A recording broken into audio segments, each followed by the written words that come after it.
குடிசையில் வாழ்ந்து பல்வேறு கஷ்ட போராட்டங்களுக்கு பிறகு 3வது முறையாக நீட் தேர்வு எழுதி 497 மதிப்பெண்கள் பெற்று மருத்துவ படிப்பை தொடங்கப் போகும் மாணவி 7.5% அரசு உள்ஒதுக்கீடு மூலம் நீலகிரி அரசு மருத்துவக் கல்லூரி மருத்துவமனையில் மருத்துவ மாணவியாக படிக்கும் வாய்ப்பை பெற்ற மயிலாடுதுறை மாவட்ட மாணவி மற்றும் குடும்பத்தார் தமிழக அரசுக்கு நன்றி தெரிவித்தனர். மயிலாடுதுறை மாவட்டம் தரங்கம்பாடி தாலுகா ஆக்கூர் கிராமத்தைச் சேர்ந்த கூலி தொழிலாளிகள் சந்திரசேகர் விஜயா தம்பதியினர் சிறு குடிசை வீட்டில் வசித்து வருகின்றனர். இவர்களுக்கு சந்திரோதயா என்ற மகளும் அன்பரசன் என்ற மகனும் உள்ளனர். மகன் அன்பரசன் மாவட்ட அரசு மாதிரி பள்ளியில் 12ஆம் வகுப்பு படித்து வரும் நிலையில் மகள் சந்திரோதயா மருத்துவம் படிக்க வேண்டும் என்ற தனது கனவை நீட் தேர்வில் வெற்றி பெற்று 7.5% அரசு இடஒதுக்கீட்டின் மூலம் நீலகிரி அரசு மருத்துவக் கல்லூரியில் படிக்கும் வாய்ப்பை பெற்றுள்ளார். சிறு வயது முதலே மருத்துவராக வேண்டும் என்ற கனவுடன் படித்து வந்த மாணவி ஆக்கூர் அரசு உயர்நிலைப் பள்ளியில் 10ஆம் வகுப்பு பொதுத் தேர்வில் 476 மதிப்பெண்கள் பெற்று பள்ளியில் முதலிடம் பிடித்தார். அதேபோல் திருக்கடையூர் அரசு மேல்நிலைப் பள்ளியில் 12ஆம் வகுப்பு பொதுத் தேர்வில் 538 மதிப்பெண்கள் பெற்று பள்ளியில் முதலிடம் பிடித்தார். மாணவியின் பெற்றோர்கள் வேலைக்கு சென்ற நேரத்தில் வீட்டு வேலைகளையும் பார்த்து கொண்டு வீட்டில் வளரும் ஆடுகளையும் பார்த்து கொண்டு நன்றாக படித்து வந்த மாணவி சந்திரோதயா தன் மருத்துவ கனவை நனவாக்க நீட் தேர்வு எழுதினார். ஆனால் தேர்வில் 107 மதிப்பெண்கள் பெற்று அதிர்ச்சி அளித்தார். பெற்றோர்கள் கூலி வேலை செய்வதால் கோச்சிங் சென்டர் செல்வதற்கு வசதி இல்லாத நிலையில் 2வது முறையும் நீட் தேர்வு எழுதியதில் 254 மதிப்பெண்கள் பெற்றார்.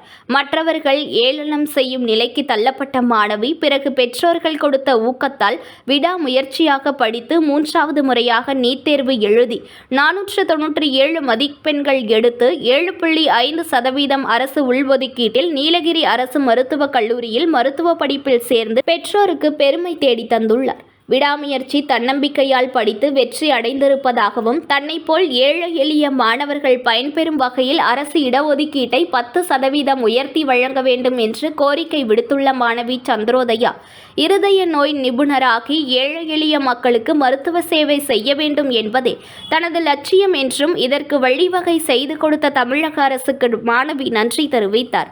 மகளின் கனவை நிறைவேற்றுவதற்காக அவர் இரவில் படிக்கும்போது தாங்களும் விழித்து கொண்டு காத்திருந்ததாகவும் விடாமுயற்சியாலும் அரசின் உதவியாலும் தன் மகள் தற்போது மருத்துவ படிப்பு படிக்கும் வாய்ப்பை பெற்றுள்ளதால் தமிழக அரசுக்கு பெற்றோர்கள் தங்கள் நெஞ்சார்ந்த நன்றியை தெரிவித்தனர். இதுகுறித்து மாணவி சந்திரோதயா கூறுகையில், நான் 3 முறை நீட் தேர்வு எழுதியுள்ளேன். எனது விடாமுயற்சியும் எனது பெற்றோர்கள் கொடுத்த ஊக்கம்தான் நீட் தேர்வில் 497 மதிப்பெண்கள் பெற காரணமாக இருந்தது. நாங்கள் அனைவரும் கூரை வீட்டில்தான் வசிக்கிறோம். வீட்டிற்கு கூரை கூட போடுவதற்கு எங்களுக்கு காசு இல்லை. கூரைகள் அனைத்தும் சிதிலமடைந்து பொத்தல் பொத்தலாக இருக்கும். சில நேரங்களில் மழை பெய்து வீடு மழை நீரால் நிரம்பும். சில நேரங்களில் கரண்ட் கட் ஆகிவிடும். மெழுகுவர்த்தி ஏந்தி எனது படிப்பை நான் தொடர்ந்தேன். எனது அப்பா அம்மா கூலி வேலைக்கு செல்வார்கள். வீட்டில் சிறு சிறு வேலைகளும் ஆடுகள் மற்றும் கோழிகளை பார்த்து கொண்டு நேரம் கிடைக்கும் போதெல்லாம் படித்து கொண்டு இருந்தேன். முதலில் நீட் தேர்வு எழுதும்போது எனக்கு போதிய மதிப்பெண்கள் கிடைக்கவில்லை. மீண்டும் விடாமுயற்சியில் படித்து எழுதினேன். அப்பொழுதும் 254 மதிப்பெண்கள் எடுத்தேன். அதுவும் எனக்கு போதுமான மதிப்பெண்கள் இல்லை. நான் அதிக மன உளைச்சலில் இருந்தேன். எனது உறவினர்கள் என்னை ஏளனம் செய்தார்கள். அப்போது என் தாய் தந்தையர், நீ திரும்பவும் விடாமுயற்சியாக நன்றாக படி, நாங்கள் இருக்கிறோம் என்று ஊக்கம் கொடுத்தார்கள். நீ கண்டிப்பாக டாக்டராக வேண்டும் என்று எனது தாய் தந்தைகள் எனக்கு தன்னம்பிக்கை வளர்த்தார்கள். நான் மீண்டும் படித்தேன். இரவு பகல் பாராமல் தொடர்ச்சியாக படிப்பிலேயே கவனம் செலுத்தினேன். அதற்கான பலன்தான் 3வது முறையாக நீட் தேர்வு எழுதி 497 மதிப்பெண்கள் பெற்று வெற்றி பெற்றேன் என கண்ணீர் மல்க கூறினார். ஏழை எளிய மாணவர்கள் பயன்பெறும் வகையில் அரசு இடஒதுக்கீட்டை 10% உயர்த்தி வழங்க வேண்டும் என்று கோரிக்கை விடுத்தார். ஏழை எளிய மாணவர்கள் யார் எது சொன்னாலும் கேட்க வேண்டாம். உங்கள் மனதில் பட்டதை நீங்கள் செய்யுங்கள். விடாமுயற்சியும் தன்னம்பிக்கையும் தம் மனதில் இருந்தால் எதையும் சாதிக்கலாம் என்று பெருமிதத்துடன் கூறினார். மேலும் குடும்ப சூழ்நிலையால் மிகவும் கஷ்டப்படுகிறோம் என தாய் தந்தையர் எங்களை கூலி வேலை செய்துதான் காப்பாற்றுகிறார்கள். அரசு உதவிக்கரம் நீட்டினால் எனது மருத்துவ படிப்பிற்கு பேரு உதவியாக இருக்கும் எனவும் தமிழக அரசுக்கு வேண்டுகோள் விடுத்தார். விடாமுயற்சியுடன் படித்து வெற்றி பெற்று மருத்துவ படிப்பு படிக்கப் போகும் மாணவிக்கு பொதுமக்கள், ஆசிரியர்கள் பாராட்டு தெரிவித்து வருகின்றனர். எனக்கு சின்ன வயசுலேருந்தே டாக்டர் ஆகணுங்கிறது என்னோடய கனவு.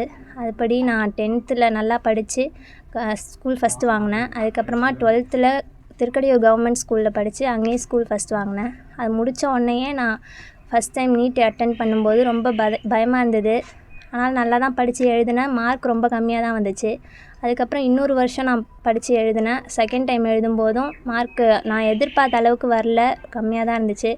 தேர்ட் டைம் நான் அப்பாட்ட கேட்டேன், நான் எழுதுகிறேன்ப்பா, என்னால் முடியும்னு சொல்லி நான் கேட்டப்ப எங்கள் அப்பா என்னை நம்பி எனக்காக சப்போர்ட் பண்ணாங்க. மற்றவங்களெலாம் எதிர்த்துக்கிட்டு எனக்காக சப்போர்ட் பண்ணி நீ படிம்மான்னு சொல்லி சொன்னாங்க.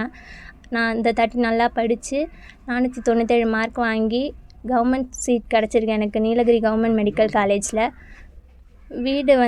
வீட்டில் இருந்து படிக்கிறது ரொம்ப சிரமமாக இருக்கும். ஏன்னா ஒரே ஒரு ரூம் தான், இங்கேயே தான் எல்லா வேலையும் இந்த ஒரே ரூம்குள்ளேயே தான் பண்ணிக்கணும்.